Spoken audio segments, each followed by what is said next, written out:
भगवान राम की एक बहन भी थी, लेकिन रामायण में क्यों रही गुमनाम?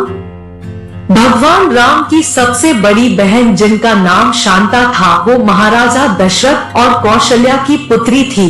ऐसा माना जाता है कि शांता सर्वगुण संपन्न थी और सभी क्षेत्रों में निपुण थी। ऐसा माना जाता है कि राजा दशरथ ने अपनी पुत्री शांता को अपने एक घनिष्ठ मित्र अंगदेश के राजा रोमपद को गोद दे दिया था।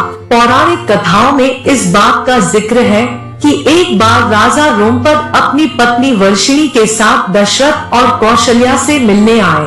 दरअसल वर्षिणी कौशल्या जी की बहन और श्री राम और देवी शांता की मौसी थी।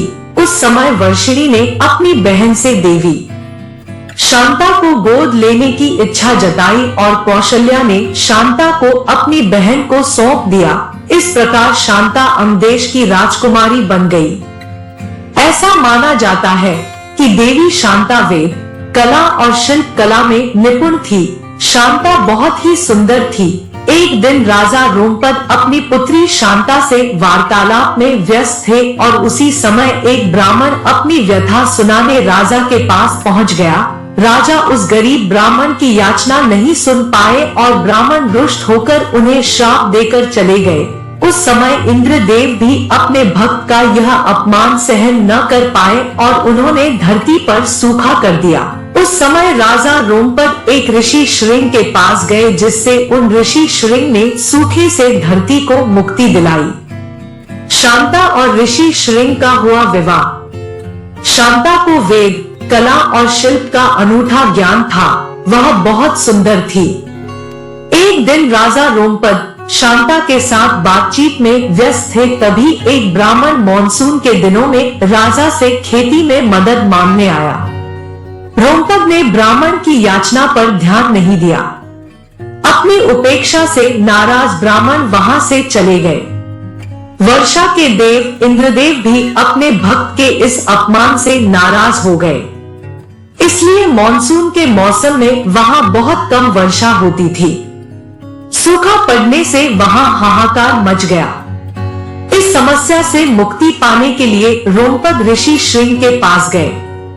रोमपद ऋषि श्रृंग से यज्ञ करने की विनती करते हैं। ऋषि श्रृंग के कहानुसार यज्ञ किया जाता है, जिसके बाद अंग देश में वर्षा होती है और सूखे की समस्या खत्म हो जाती है। इससे प्रसन्न होकर रोमपद ने अपनी पुत्री शांता का विवाह ऋषि श्रृंग से कर दिया। राजा रोमपद ने ऋषि श्रृंग के कार्यों से प्रसन्न होकर अपनी बेटी शांता का विवाह उनसे कर दिया। ऐसा माना जाता है कि शांता और ऋषि श्रृंग के पूर्वज सेंगर राजपूत हैं, जिन्हें एकमात्र ऋषि वंशी राजपूत कहा जाता है। रामायण काल में शांता का वर्णन विस्तार से क्यों नहीं मिलता है? ऐसा माना जाता है कि सबसे पहले राजा दशरथ की पुत्री का जन्म हुआ, लेकिन पुत्री होने की वजह से वो सिंहासन पर नहीं बैठ सकती थी, इसलिए उन्होंने शांता को गोद दे दिया। जब कई सालों बाद राजा दशरथ को पुत्र रत्न की प्राप्ति नहीं हुई, उस समय ऋषि श्रृंगी ने पुत्र की प्राप्ति हेतु यज्ञ करवाया, जिसमें शांता भी शामिल हुई। शांता और ऋषि श्रृंग अयोध्या पहुंचे। शांता ने दशरथ और कौशल्या के चरण स्पर्श किए।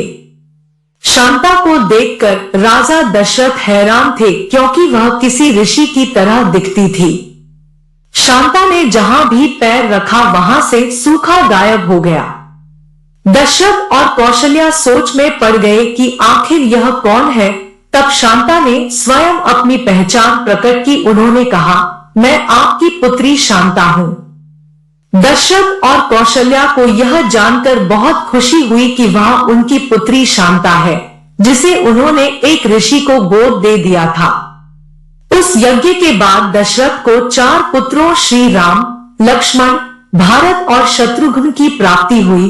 दोस्तों, रामायण में शांता का विस्तार से विवरण इसलिए नहीं है क्योंकि उन्होंने बचपन में ही राजा दशरथ का महल छोड़ दिया था और वो पुत्री होने की वजह से सिंहासन न संभाल सकी थी। लेकिन आज के समय में दक्षिण के कई मंदिरों में देवी शांता और ऋषि श्रृंगी की पूजा की जाती है। उम्मीद है आपको श्री राम की बहन शांता से जुड़ी बातें रोचक लगी होंगी। दोस्तों, वीडियो को लाइक करें, शेयर करें और चैनल को सब्सक्राइब करना ना भूलें। धन्यवाद।